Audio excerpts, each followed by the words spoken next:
you educate a man, you educate an individual. But if you educate a woman, you have an educated a nation. The statement speaks volume. It goes to say that the education of a single woman makes for the education of a family, which at a later on will produce a stronger and more prosperous country. Little wonder when talking about the woman and her role as defined in a family circle and child upbringing, she is the core teacher that the child first reckons with. Needless to say, what you have is what you can give. Becomes paramount in the level of education the woman has. It is therefore pertinent that the woman is highly cared for and sought after for a safer society. This brings us to the fact that the annual event, which started in 1911, took its root from the gender equality protest in New York in 1908 that called for better pay, working conditions, and the right to vote and be voted for. As such, the date was unanimously accepted at the International Conference of Working Women in 1910 and in 1975 and was formally adopted by the United Nations. 2023 Women's International Day is here, taking the entire idea further with the year's theme, Digital, Innovation and Technology for Gender Equality, focusing on the advancement of transformative technology and digital education to help bridge the economic and social inequalities, which still rear its ugly head in our present time. This is Nigeria Today. I am your carrier, Clinton. Welcome to the program.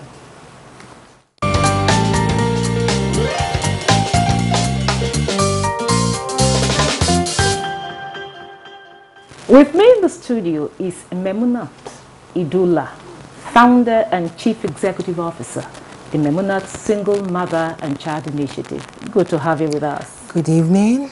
Good evening, Nigeria. Also with us is Ladi Balla, President, Nigerian Association of Women Journalists, NAWOJ, a strong advocate for women, even as a member of the Fourth Estate of the realm. Glad to have you with us. Thank you. I'm happy to be here. Let me start the conversation by wishing my fellow women happy Women's Day. Happy International Women's Day. Okay. To you for doing a great job. Oh, thank you very much. Happy International Women's Day to all Nigerian women out there. Having said that, the theme leaves us with digital innovation and technology for gender equality. What sense should today's woman, especially the Nigerian woman, make out of this theme for the day of the celebration? Starting with you. All right. Thank you very much. I believe that the theme is quite apt and well situated to reflect the realities of today's society globally. We are now operating within a global village, and all thanks to technology, the digital space is now the new world, and everything revolves around the virtual reality space. And so it's very apt because it is where everybody is as we speak today. We have moved from the traditional world that we know. Things happen within that digital space. You don't really need to be in an office today to operate a business. You don't really need to rent, a physical building as an entrepreneur. You can have your own shop in the digital space. And that is where we're talking about innovation, that will bring about gender equality in terms of having access to information, having access to opportunity in the digital space, having access to resources, And so this is a space that is out there. Limitless opportunities are abound. But the big issue here is how much of this space do Nigerians, particularly women, especially those in the rural communities, how much do they know about this space? What is the depth of knowledge about their understanding of the digital space? So that's why I say the team is up. I think it's bringing us closer to the reality and also to awaken the consciousness of the Nigerian woman that this is where the world is today, and she needs to equally advance to that point and see how she can equally you know, leverage on the space and add value to her life and also contribute to national development. For instance, during the COVID-19 lockdown, you know, classes were ongoing, online classes. We as journalists, we still go about for accessing our information through the social media and other spaces, so the digital spaces. So I think it is the in thing for us, the world globally, and Nigerian women should not be left out. So the team is apt, and it is reflective of the realities of today. Okay. Now, looking at the Nigerian scenario, looking at the different sectors of the society, how would you describe our journey so far in the pursuit of gender equality? Are we making any remarkable inroads, any remarkable progress so far? Well, there are programs, there are policies by the federal government to try to make, you know, to create gender equality. But so far, in my own opinion, we are not doing enough. It's more of policy. When it comes to implementation, we are not very, very good at it. So far, to me, we have not, it's not, we cannot clap for ourselves. We are not there. There is still so much to be done. And I just want to add to what she just said now about technology, the challenges. In the cities, it's okay, because even the young children, the young girls, they are on the social media, they are there marketing and doing all those things. You don't need a shop. But then for the rural women, it's time to look for how do we approach them? How do we train them? There is need for us to, okay, for instance, when this issue of changing currency came up, the issue was how will the people in the villages, how would they be able to cope? How would they be able to sell? So I think with that challenge that we just face now, there needs to make concerted effort to get across to the rural population, who are even in the majority. So when you're talking of equality, as long as there is a large population of women in the rural areas who don't even understand these things, then we have not achieved anything. So we must begin to look at how we get to the rural areas. Okay. So how about equality? Before you know, I know you want to add something to what she has said, but then how would you? We are now in 2023. How would you rate the impact of women, of Nigerian women, in national development? Nigerian women have capacity. The few that have opportunity to serve in different capacities have proven their mantle of leadership. We've seen what they were able to do. You are here doing your own bit. You know, you are adding value to the development of this country. But the issue is not about whether we have the women or not. Do women in Nigeria have access to this opportunity for them to add, to contribute to national development? That is where the question is. I mean, looking at the population of Nigeria, women constitute over almost 49%, almost half of the population of Nigeria. And these women are women with capacity. Many of them have come to school. They have acquired skills. They have expertise and all that. But how many of them have access to leadership position that they can contribute to national development? They are not. They are very few, except those that are in the civil service. I've been in the civil service. How many of them? But we have women, Nigerian women, that are making their mark even in the private sector and equally in the public sector. But more women need to be on board. More women need to be on board. There is still underrepresentation of women when it comes to leadership in Nigeria. And for instance, if you are not in a leadership position, there is practically little or nothing you can do, in changing the narrative about the realities on ground. It's when you have leadership position that you can take decision. Then you'll be able to take decision that will change the status quo. As long as you don't have that power with you, you can do nothing. You are just like any other person, in a house, but you don't without a role. So I think Nigerian women are doing well. but they need more opportunity for them to showcase what they have. So I will sister with you. How can these women, or how can the women be mainstreamed into the governmental activities, governmental businesses and positions? You just talked about we still need more to be done, giving them positions. So how do you think they can be mainstreamed into these into the government businesses, government activities, or government positions? Now, politically, women need political power. That is the starting point, political power.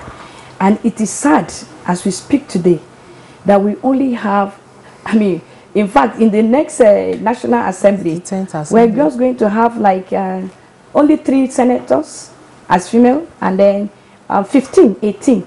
Currently, we have only 8 senators in the Senate and 13 in the House of Representatives, making 21. Out of 469 members of federal parliament. It is a sad narrative. Are you getting me?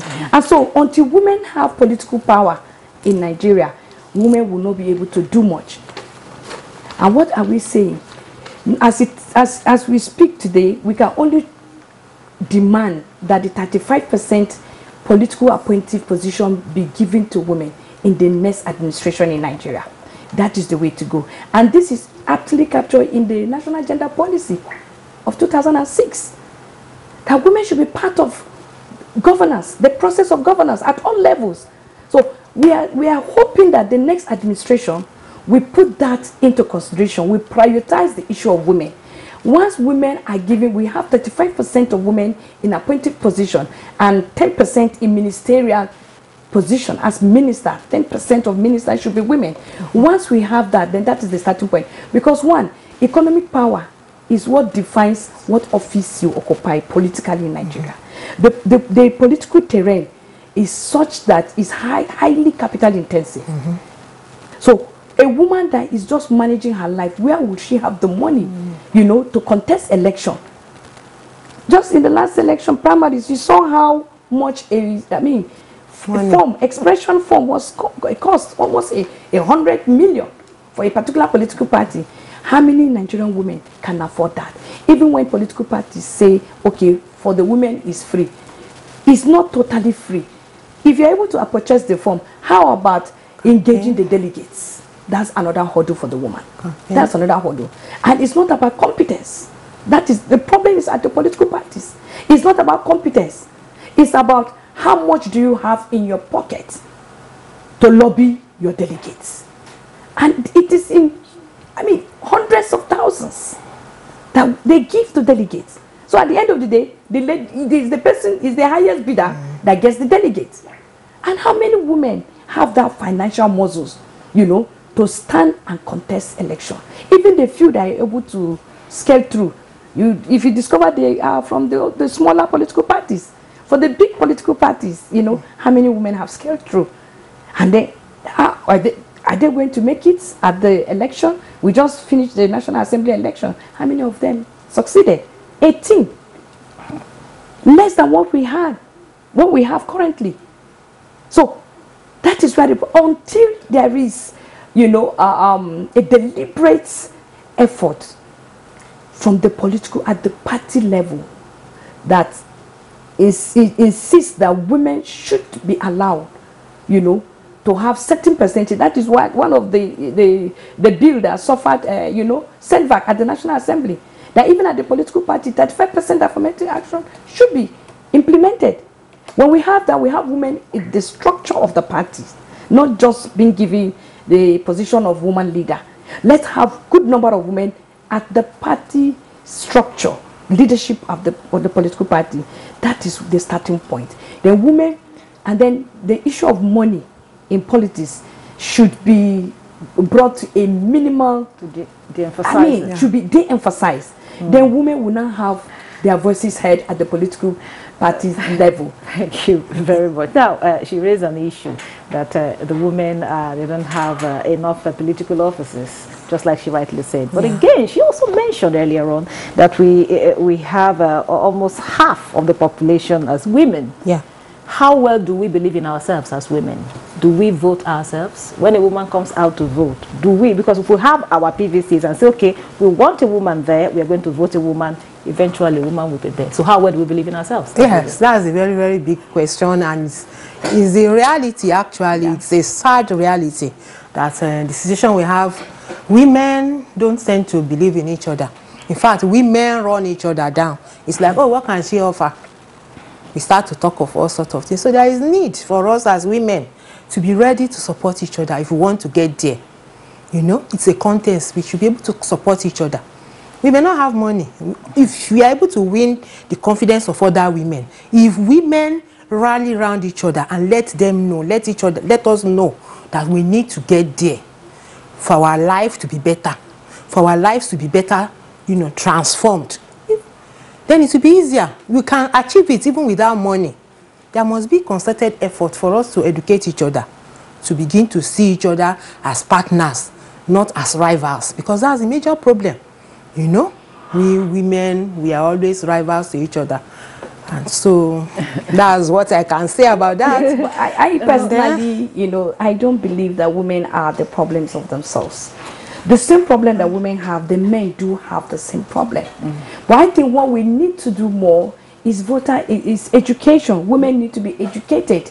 You know, in politics, they need to understand how to negotiate. But then it still boils down to the issue of the financial strength of the woman. We have women that are contesting the election. In all honesty, women are supporting themselves. Women are supporting themselves. We have the numerical strength. But the men are the ones that oftentimes come in, you know, to split the women. Men control their wives. Your husband is in this particular political party and he has a candidate that he's supporting. He brings it home and insists that the woman should you know, support his candidate. And then the woman is handicapped. So you see women, you know, going the way of their husbands. So even the number of women we are talking about, they are being controlled by their husbands, families. In a family, they say the whole family, this is where we are going. If you dare to go against the family, it's a problem. That is where the problem of the woman is multifaceted. The woman has to deal with the family where she comes from. She has to do with her immediate society that equally has expectation and expect her to act in a particular manner to respond in a particular manner to an issue, especially in politics. When it is politics, that's when men will rise to exercise their right over their wives and their children. Are you getting me? So that is the dilemma of the woman. But we are saying that all this can be overcome.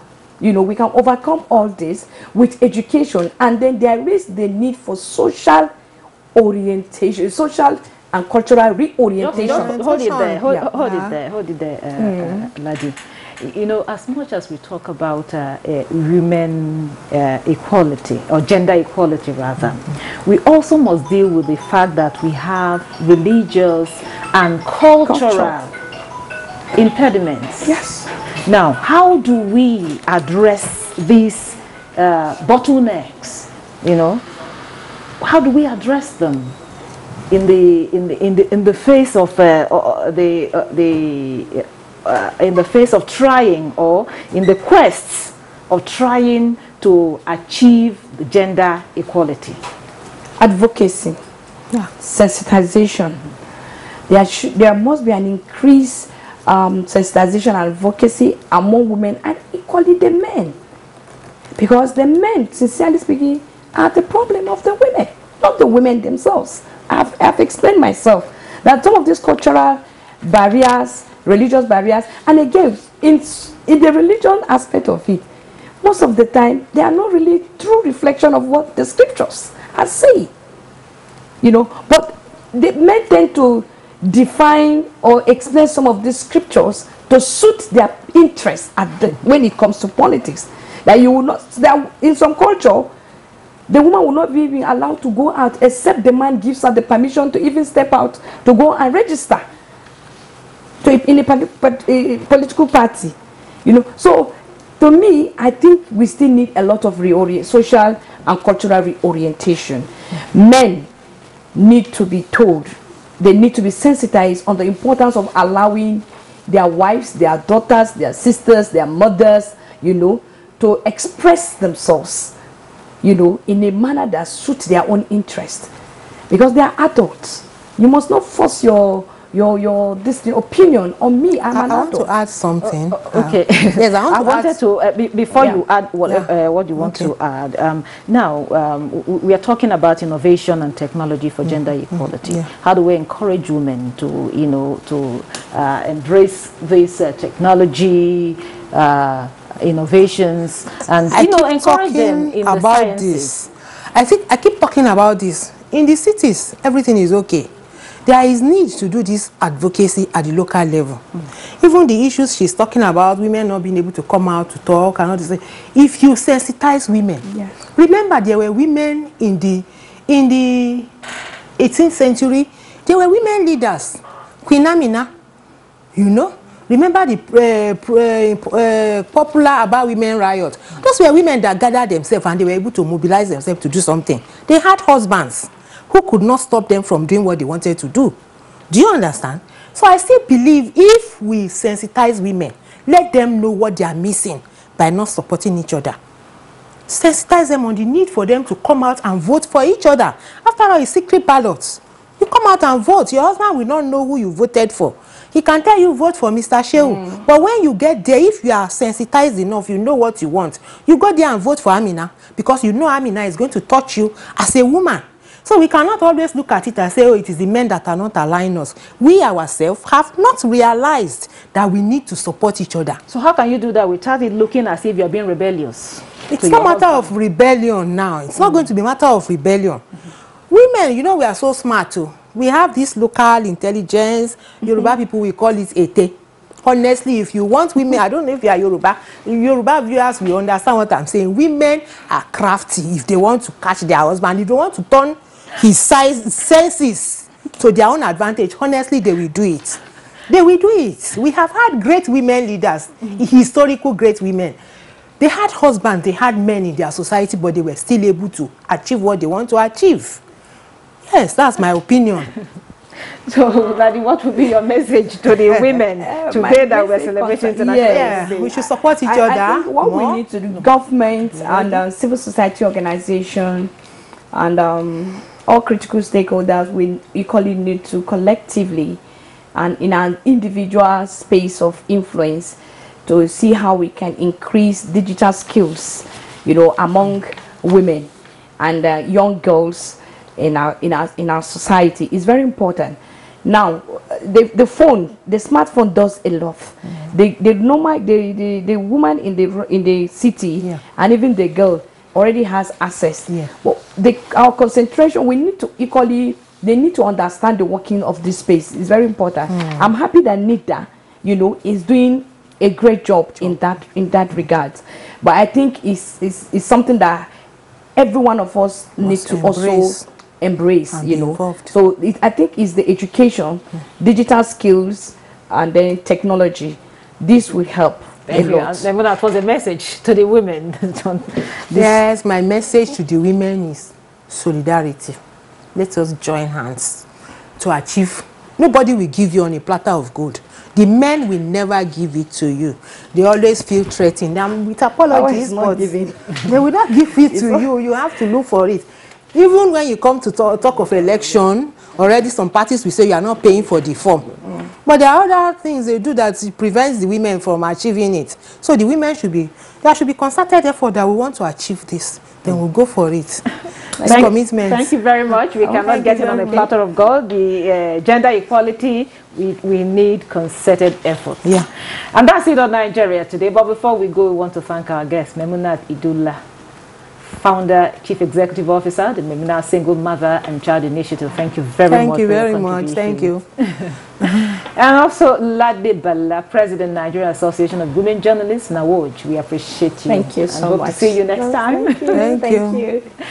And to you, our viewer, thank you for always being there. And don't forget, Nigeria Today air weekdays at 7:30 p.m. on NTA News 24. You can watch this and other episodes on www.youtube.com/NTA News 24 Hub. Once again, thank you for watching.